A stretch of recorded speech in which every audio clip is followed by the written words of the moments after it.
Let's get the carrier. Yeah, my carrier book just came in the mail just now while we were doing this. Oh, cool. Nice. Nailable in this. I can't wait. So if you're trying to argue against Christianity using this argument, you're leading with a weak argument. Yeah. Right. So you just grant historicity, you know, as one of the died argument. So like if you're gonna say like I do agree with him on that. the actual... I know in the spaces and stuff, and you know, we do our thing where we're like, but we have our own unique perspective, right? Where why we're going after Christianity in that way, in the historicity way. But I do agree with him that if you're just gonna be like doing this, you know, argument against religion or superstition or Christianity in general, that like starting with Jesus mythicism is not the easiest way to do it. I do agree with him here. It's a higher bar to jump. For sure, for sure. Yeah. And it's hard because they can go, oh, look, the consensus. Look what Google says. Look what ChatGPT says. It cites Bart Ehrman saying this, right? This is, by the way, a clip from Myth Vision, who's about to hit 300,000 on YouTube.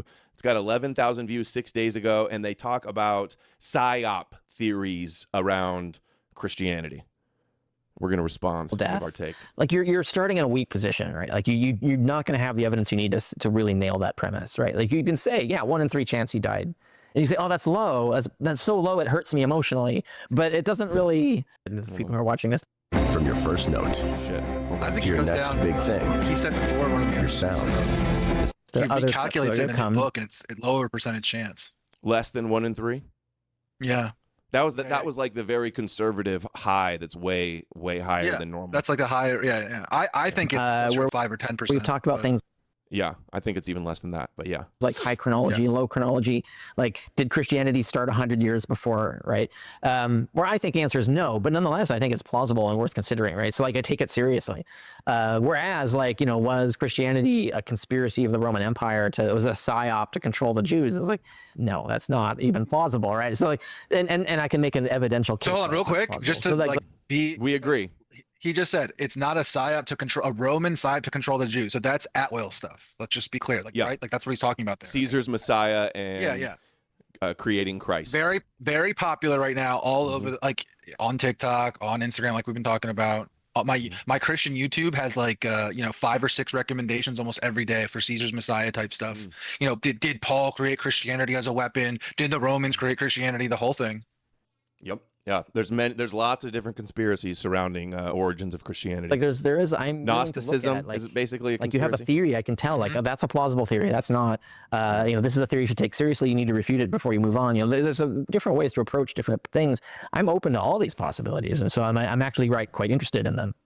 And so I do examine them and take them seriously. What about flipping that, instead of being that the Romans are trying to use this as a psyop to control Jews, but rather, I've heard this hypothesis, that Jews created Christianity as a psyop in order to control or conquer the Gentiles? Yeah, it's even less plausible. Really? Really? He's surprised. Yeah. Derek sounded surprised. You mean the book that talks all about all the Gentiles bowing down to the Jewish God, and the Messiah? And so he writes the top books about how the Jews invented Jesus, and clearly this Messiah is meant to conquer the nations for the God of Israel. So how is it implausible exactly? That's plausible, depending on how you frame it, right? So this is we talked in one of our other videos about Mott and Bailey argumentation, where you start at a weak position, and then when someone shows that it's really weak, that you retreat to this completely different but stronger position, and then when someone backs off, you go back to the weak argument that was refuted. And so like there's this dance where, like, if you say like it's a Jewish psyop to control the Gentiles, then you can... Hold on, does Judaism not want all the Gentiles to believe in their God one day? Is that not religious control, religious mind control? And also, to be very clear, the contract that Jews have with their God is a vassal subject relationship. It is like in the classical sense, in the feudal sense that we understand it, where their God has ownership over them. They're basically their slaves to their God, and that the next rung underneath that is the Gentile world. That is their religion. So I don't know where he gets this idea that, oh, that's so crazy that they would have it like set up like that. That's the whole thing. Yeah. Play games with what those words mean, right? So you can play games with what those words mean, reinterpret them in a fancy, elaborate way such that it says a different thing, which is that Paul... Like when it says, rule in the land of thine enemies and make them the footstool, and that they're going to be bowing down and every knee will bow and he will have dominion over them. And so it's us making them say things they don't say. Is that what he's trying to say? thought that he could fix society if he could get Jews and Gentiles to live together and cooperate. And he thought it would be a better way to do that is to eliminate some of the requirements, make it easier to join. And so his idea was he really did think, I think, he thought he could bring all peoples together and create a common people that could create their own sort of economy, like because he's pro-communist and the whole thing. So like pro-communist. He's right about that. Paul's pro-communist. Yeah, he is. They were in communes, basically, the Dead Sea Scrolls and the Christians, yeah. I mean, there's verses of them getting in trouble for not giving up all their possessions and yeah. See through it all's right. He says, who created Christianity and what were the effects? It's simple, right? And I can agree with this. I say this all the time. Even if Paul was completely sincere and really believed that Jesus existed in heaven and that it was prophetic plan that the Gentiles are supposed to have this new covenant and be grafted in, maybe he did really believe all of those things. He's still an agent influenced and advancing like the messianic meme of the Messiah ruling the nations. That's what we're saying. Even if he's completely authentic, it's still advancing the Messiah meme that it's about conquering the world. It's not Amat and Bailey. That's the position. That's what we're saying. Maybe he was lying. Maybe him, and it's more like total Yeshu. Also, it could be, maybe less likely, harder to argue, but that James and Peter and Paul, maybe it started organically and they thought, we could use this, like it says in total Yeshu, and took it to the Gentiles. I don't know. I don't have the super good proof for that. But even at the bare minimum, if Paul was completely sincere and genuinely thought he was just fulfilling God's plan and wanted to make the world a better place, the goal still was he was influenced by prophecies that are about the Messiah conquering the nations. He says it in Romans 15:12. I'll look it up in a second. But that's not a psyop, right? First of all, that's just a guy with a vision for organizing society. It's like that vision is this. Hold on. Yeah, it is a psyop. What is he talking about? The vision is the psyop, too, that the Jews were ever chosen, that they believe in prophecies, that the Messiah and the God of Israel is meant to rule the world. How are you going to say that's not a psyop? Like, is it not, have people not been psychologically targeted? You're saying nobody ever lied? The priest class didn't, make this up to control the Jews at first, and then the noble lie got extended to the Gentiles? It's crazy how they'll bend over backwards to, be so scared of being called anti-Semitic, which they do. They just rejected his peer-reviewed book, saying that it was anti-Semitism.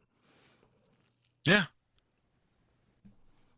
It's not the Jews, it's one dude, right? Another straw man, how many, because the Christians try to do this to us too, right? They try to make it sound like what we're proposing is some cartoonish conspiracy, right? They try to make it sound as ridiculous as possible when that's not what we're saying. I've always said it's clearly not all Jews that invented Jesus. It was one sect of messianic apocalyptic Jews. So again, another straw. I mean, I don't know if it's straw manning or maybe he's just he's seen people say this or he's seen comments saying this. But I agree with that. It's not all Jews that were in on some big plot. Well, it wouldn't work. The whole system doesn't work if all Jews know about it. Part of the system that we're talking about is that, it solidifies Jewish identity, right? By saying, we are not Christians. We are set aside as the other kind of thing. They're the bad guys in the Christian religion. They're host nations. And that solidifies their identity, their in-group preference, their survival strategy, their myths, all of it, right? So what we're saying is that is what it wouldn't even work if they understood it like that. You know what I mean? It's not like if every Jew, we're not saying every Jew for 2,000 years was walking around being these goyim, they don't even know that Jesus is fake. That is absolutely not what is going on here. That's not how this works. It wouldn't have worked that way. So Paul writes, being influenced by Isaiah and lots of other prophecies that are all about conquering the nations, he says, the root of Jesse, Jesus, the Messiah, the branch of David, will spring up, who will arise to rule over the nations. In him the Gentiles will hope. And what's that? Citing Isaiah 42 and 11. So it's about conquering and having the Gentiles believe in this Messiah and ruling over them. But you gonna talk trash? So it's not some big conspiracy. It didn't have some sort of nefarious purpose. It was just a completely logical diplomatic idea. Is it not nefarious to want your Jewish Messiah to conquer the world? He says everybody wants to do that. Everybody wants to rule the world. Well, okay, but then everyone that wants to do it and accomplishes it, you don't have any problem with that? Right, and so that's it, right? Now, if you reinterpret those words to mean that, then okay, now we're back in plausible town. Right. And you can argue. What if you call that psyop? So right. So he's basically agreeing. See, exactly. Derek gets it. He's yeah, you're in plausible town. Yeah. It is a psyop. So they basically, in a way, they kind of make my arguments for me and then grant like the points that I'm making are true. Watch this. Exactly. Well, that's the thing, is that carries this baggage that doesn't mean that, right? So then see, what I've just described is the mutt. That's the easily defended position. But what people want to defend is sort of this, secret conspiracy. Right, exactly. Like it's an international conspiracy of the Jews to take over non-Jews, right? Like it's like, no, it started with one sect and spread, and it is the Jewish God and the Jewish Messiah that is the #1 religion in the world. And it's not a hidden conspircy; it's an open conspiracy. All you got to do is read the book. Yeah. It's a plain reading of the text. I said this to you last night too. What we need to remember is that the literacy rates from back in those days were so low that these people didn't realize that the masses were going to be able to read all of what they're writing. 2,000 years plus later, they didn't. This was writings for ancient priestcraft, writing for each other, right? So they didn't have no concept that the masses were going to read what they're putting down. So verses like Psalm 2, 22, 110, so many others. Like this is midrash that they use to tell about Jesus. You are my son, today I become your father. What does it say right after? What is the role of Jesus? I will make the goyim your inheritance, the ends of the earth your possession. You will break them with a rod of iron. Not nefarious, though, and dash them to pieces like pottery. Kings of the earth, you rulers of the earth, serve the Lord with fear and celebrate his rule with trembling. Like nothing nefarious there, though, right? And it's just verse after verse of them saying this. That's the Bailey. That's the bullshit version of it. That you can't use the Mont argument to defend the Bailey. Yeah, that's a valid point. And I was even going to say that we could factor in. Here's this mystic prophet Paul, one Jew who thinks much of himself for sure, who's looking at Scripture. He's decoding the Gentile. Joseph Smith, Muhammad, and even if it's not Muhammad, it's somebody.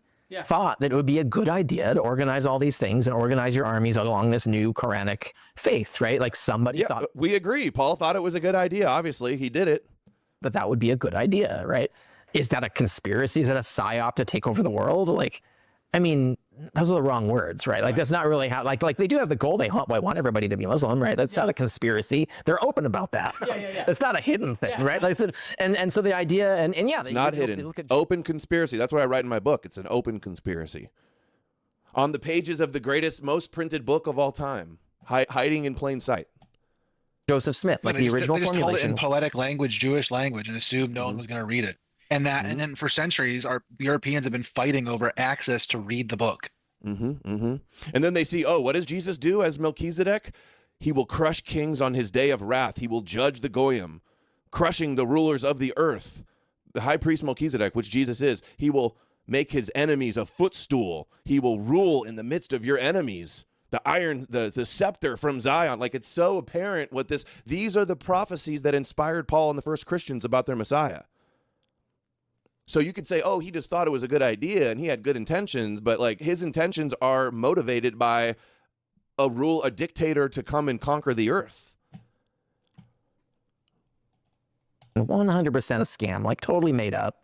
But like he had these ideas about how to organize society. He was very arrogant about himself. Like if we do it this way, it would be better. And so he created all of this sort of trickery to sort of convince people to his vision.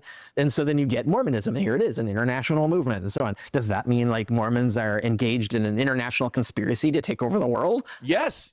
Mormons adopted the Messiah meme and the Bible prophecy meme, and they do want their version of this meme to take over the world. Yes. Right?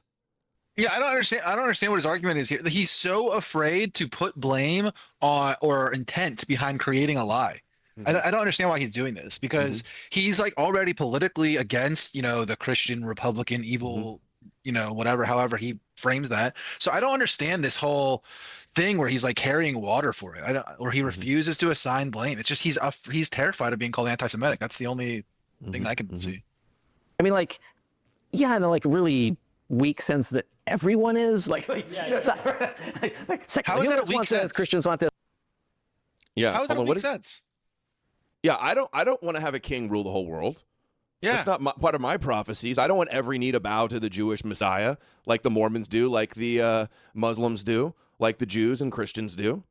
And if 88% of Congress believed that the son of Odin, Thor, was going to come back if we just oh, if we just worship the country of Norway hard enough and we were bombing the shit out of like Denmark for Norway, then we could talk about it. But that's not what's happening in our reality. The Jewish prophecy won out.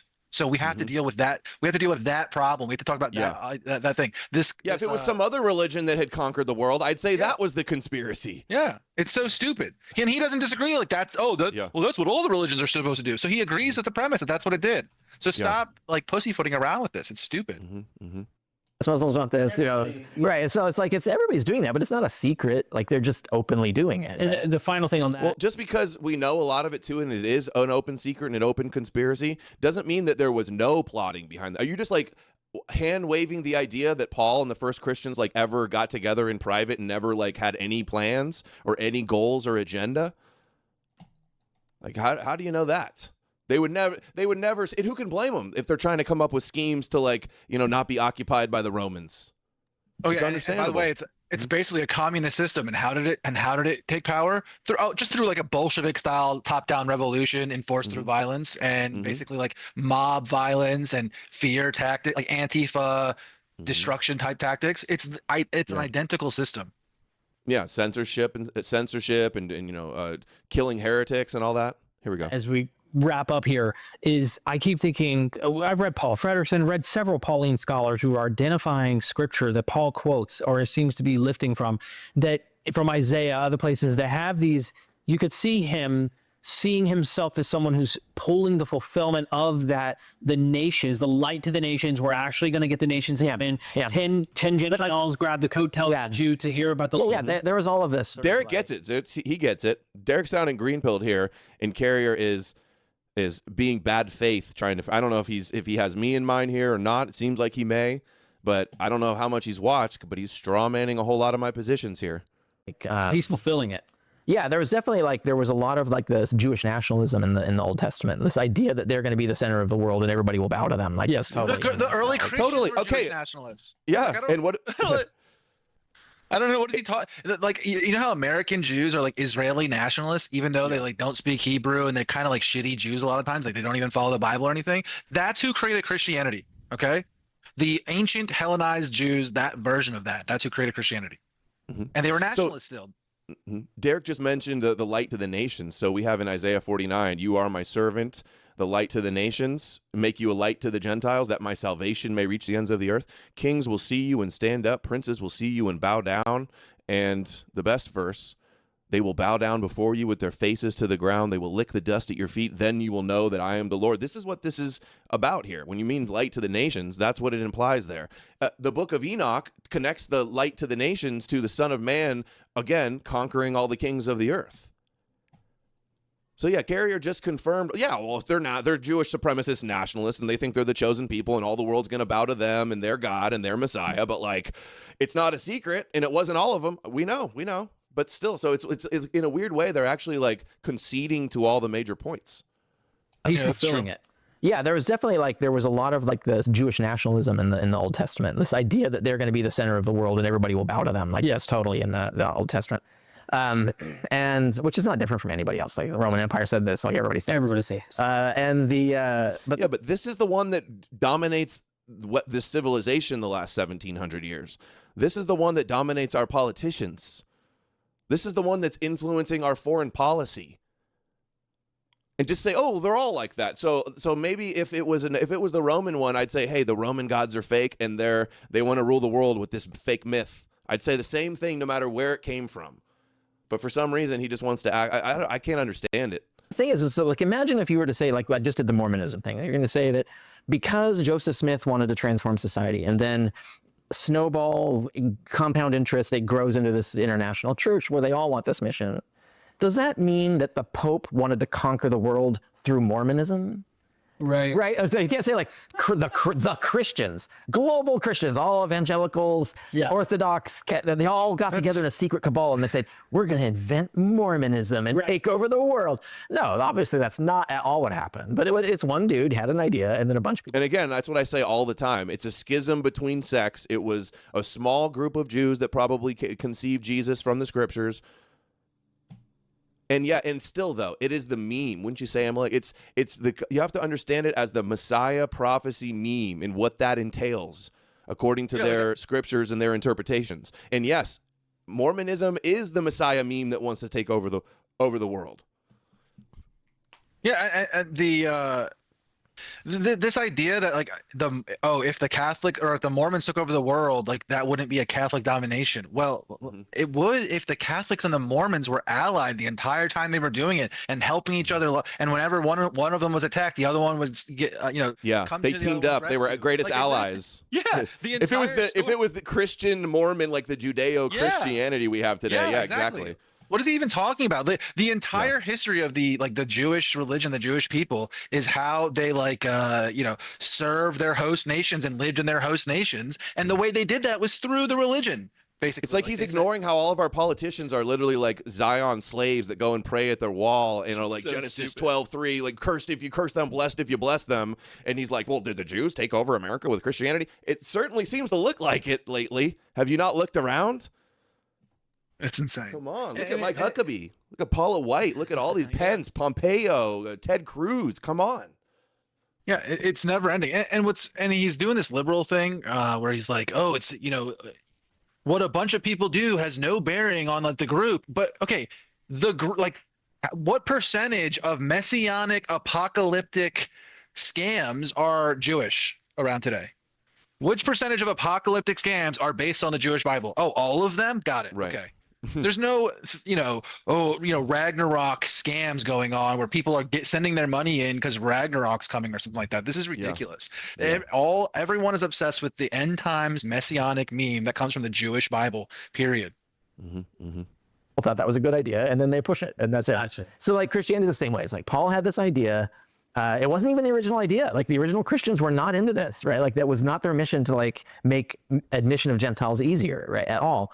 But Paul, this is true. If the Bible, which I think is probably true, I doubt they would make this part up. The original Christians were like, no, Gentiles have to convert and circumcise if they're going to become Jesus followers and become observant and follow the commandments. So. But then if you look at the total theishu, at least their understanding of total theishu, they saw it as a threat in Judaism, and then they deliberately took it away to the Gentiles. And even if that's not true, that's the funny thing is the Jewish perspective on the origins of Christianity is literally that it was a conspiracy started by Jews and taken to the Gentiles and subverted. Yeah. Crazy. This idea that then we can like unify and there would be this tension between Gentiles and Jews would go away. Like that's his sort of like, it's naive, it's a little arrogant, but it's like it was what he sincerely thought. It worked. And then, this gathers a snowball compound interest. And then you got a movement of Christians who want this to happen, right? Like, so this is whatever. We should convert all the Jews now. Like everybody should come in and we should all be Christians and conquer the world. But that wasn't the Jews. That wasn't their plan. Like they didn't have any. No, it wasn't all of them. It was a Pharisee that's influenced by the Jewish Bible and the Jewish scriptures. Obviously, we're not blaming all Jews, especially Jews today, but all Jews of the past for one thing, like there's some monolith. Like who's even saying this? This is such a way to straw man to just like discredit the idea. It's like and like Jews themselves. I mean, we showed the clips where they're talking about, oh, they took the names of God and they got approval from the Sanhedrin and we celebrated in our feasts and all this. That's total theishu. That's the total theishu. Right, yeah. But what also the rabbis say? How come we have clips of rabbis everywhere laughing and celebrating that Paul the Jew and all the first Christian Jews conquered the pagan world with Jesus and they're all celebrating it? Why is he ignoring that also? Yeah. Well, he did in the Think for Yourself interview. He did the thing where, he said, "Oh, I don't see any examples of Noahidism as a concept existing before the Talmud," which is just that's insane that he said that. And so, like an expert. I'm not sure. It might not be. It's very likely that the oral tradition did go back to them reading you see a version of it in Acts 15. He says something right here, though. He goes, if the Jews wanted to conquer the world, they would have made everybody convert to Judaism, which is not the case. That's not how it would have worked. That's a bad argument and wrong. The idea of like rules for non-Jews is laid out in the very foundation. Like it's in Deuteronomy. It's in Genesis. It doesn't just come from nowhere. I think I'll say that here in a second. They didn't have anything to do with this. I was literally going to say, and I know that we were derailed from the mythicist Jesus, so to speak, the historical question, but it is one of the weird things that was relevant to the idea of comparing plausible versus implausible theories and the kind of games people play to try and like argue a position. And it's easy to see, like you see like these crank versions of history it's easy to worry that, for instance, my model, which actually went through the proper academic channels, is just another one of those things. So like it's you got to be able to see that they are different. I'm using a different methodology. I'm using a different argument. I have a different theory. That doesn't mean that the bogus stuff is good. It's still crank. But the crank stuff being crank doesn't mean that like the official academic stuff is crank too. No, of course. So like this requires like, but I think people have a hard time disassociating, right? And so like that's where you get this Mountain Bailey thing with the Jews and the PSYOP, the whole thing. It's like you can have these plausible versions of things, but then, you know, certain people want to use that to argue a much less plausible thing. And so like they think that but you said this is true, so isn't this then true? You know, it's like this, they can't tell the difference between a bad argument and a good Isn't it argument, incredible how you right? can and I think put that this directly up against how people argue against him?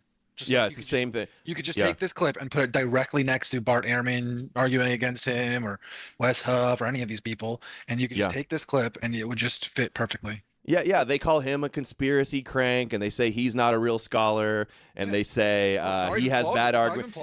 But it's true. You know what else happens is a lot of his critics or detractors will not understand his arguments. They won't read his material. They will straw man him and misrepresent him, right, to discredit him and call him ad hominem names, and he turns and does the same exact thing. creates a lot of problem and the tensions in the community dealing with this. And just that side, last thing on the side thing that I was going to say was that it's really odd to me when I've thought about this, because I've heard people postulate this position. Yeah. Mm-hmm. To me, it's like I think that Judaism is a psyop on Jewish people by the priest class. Somebody made it up to control people. I think Jonathan Adler's right. I think it was created as basically like the founding myth to justify the dynasty from that time period around 150. Plato's noble lie. Carrier's been saying it's Plato's noble lie for over 10 years. Yeah. That's what it is. So it's like backdated mythology, right? And it's just the founding myth of the way that they were going to keep those people together. And because of it, the way it works, where in the story, it's basically like built to be conquered. As soon as that dynasty was conquered, you know, by the Romans, by the Greeks and the Romans, you know, it survived because that's part of the story, is it surviving as conquered. Mm-hmm. Yep. Chat's commenting on Derek's Versace or biker shirt or soccer shirt or something. You know how much shit Jews had to go through because Gentiles who run the Christian faith are like persecuting them? Yeah. Like, would you really work overtime to make the opponents, your real enemies that you're secretly trying to get? Yes, it's called that's like their divine persecution. Over-controlling and what are you becoming talking about? Yeah, but I think it just started as a natural schism, though, honestly. And because I get what they're saying. The Christians say the same thing. Like, who said it? Leonardo on a viral clip. Or when she was with Jake, they're like, the Jews didn't make a religion that persecuted and hated them for 2,000 years and kicked them out of 109 countries. The Christians try to do this straw man way to discredit the argument the same way. They all do that same thing. We're not claiming this. I'm not claiming that they did it intentionally to blame Jews for killing God. They didn't even come up with it. The prophecy in the scripture like dictated and inspired this prophetic rejection of the Jews of their Messiah. Yeah, I mean that's totally right, and obviously you know about this, but like you know, then but at the same time we have like Maimonides and other rabbis who even in like the Middle Ages, right, like the 1300s and 1400s, they understand that despite the divine persecution that Christianity and Islam has, you know, given them, that's just part of like the plan, basically, is what they're, you know, so they argue. So even back then they were realizing that it was something that they basically could use, you know what I mean, as part of their like survival strategy. So that even if they didn't intend it to be this way at the initiation, it was obviously being used for those means, going all the way. I mean, I would argue that at least the Theodosian codes, where they're just straight up enforcing a certain percentage of senators will be Jewish. You can't make Jews work on the Sabbath, and all, you know, paganism's outlawed.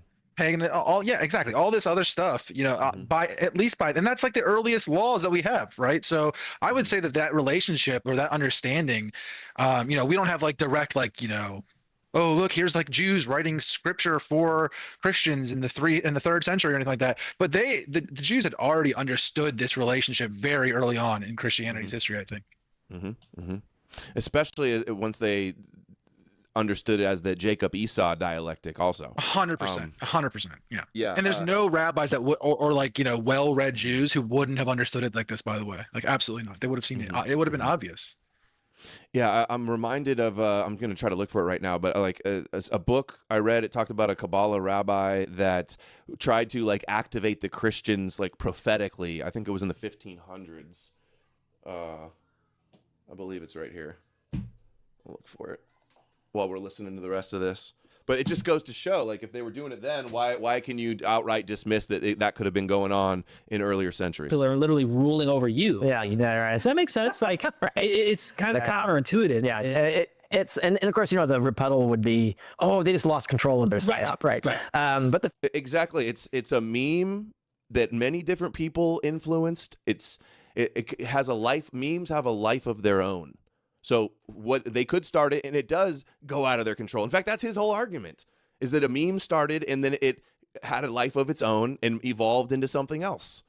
I just was listening to his Jesus in Outer Space book. He has a chapter about how the mythical Jesus, the celestial Jesus, became a historical figure, and that's his whole argument. And now it seems like he's like arguing with himself about it. Like overlapping, over controlling, and becoming more popular, and literally ruling over you. Yeah, you know, right. Does that make sense? Like, it's kind of counterintuitive. Yeah. No, but all the rabbis agree, even the ones that are persecuted, that Christianity did advance the God of Israel over paganism. Like, that did happen. And they celebrate it and they recognize it. And that was the intent and the objective and the MO to begin with. And of course, you know, the rebuttal would be, oh, they just lost control of their psyop, right? But the thing is like, but that's a completely predictable outcome. So like it's the idea of like, why would Jews want to take over the world by abandoning Judaism? That's a self-contradictory goal. Like, you think like if the Jews wanted to take, they didn't abandon. They created a neo-Judaism, a spiritualized Judaism for the Gentiles, because they don't want the Gentile world to convert and become Jewish. They wanted some Noahide compliant, you know, messianic subjugation. Over the world, they would want to make everybody Jewish. That would be the law. Dude, how many rabbis have said that if Gentiles want to follow Judaism, they become Noahides? Like, are you trying to act like Christianity is not a version of watered down Judaism? This argument here is bad from Carrier. It's kind of counterintuitive. Yeah.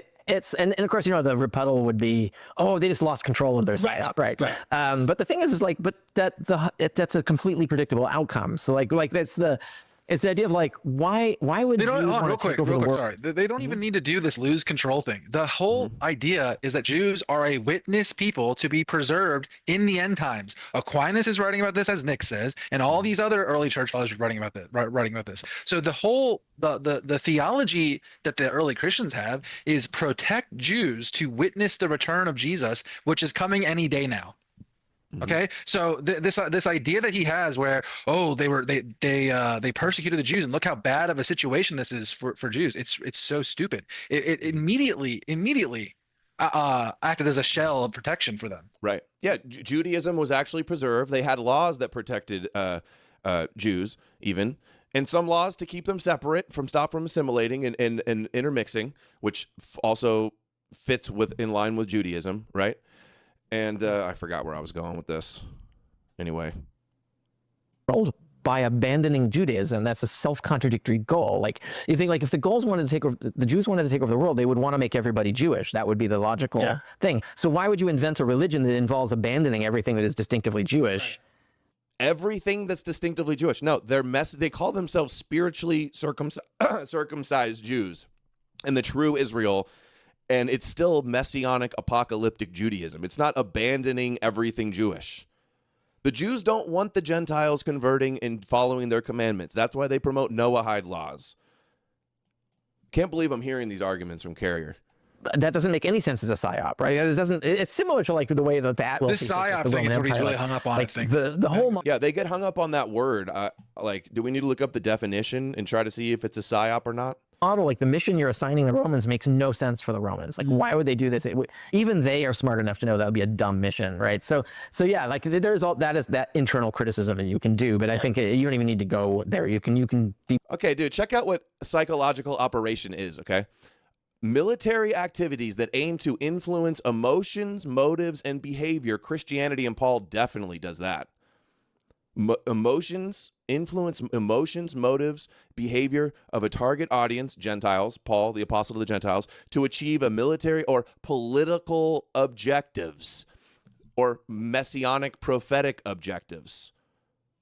Dude, they have like special forces and special operations, how to lead a rebellion, how to lead non-conventional forces or irregulars and things like that. They're like manuals on how to set up psychological operations and things like that. And and I bet you if we went through and read it line by line, it reads just like what Paul did. And if, say, Paul did this all on his own, one person can develop a psyop. It doesn't have to be every Jew in ancient times, right?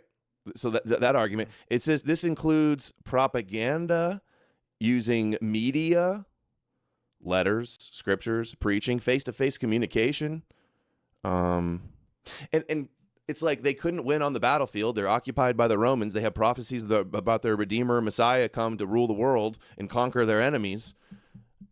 And then they invented that figure and sold him to the Gentiles. Ultimately took him to and it's clear to see why they would have taken what would have inspired them to create this figure and go to the Gentiles with it. Paul has many verses he cites midrashically for this.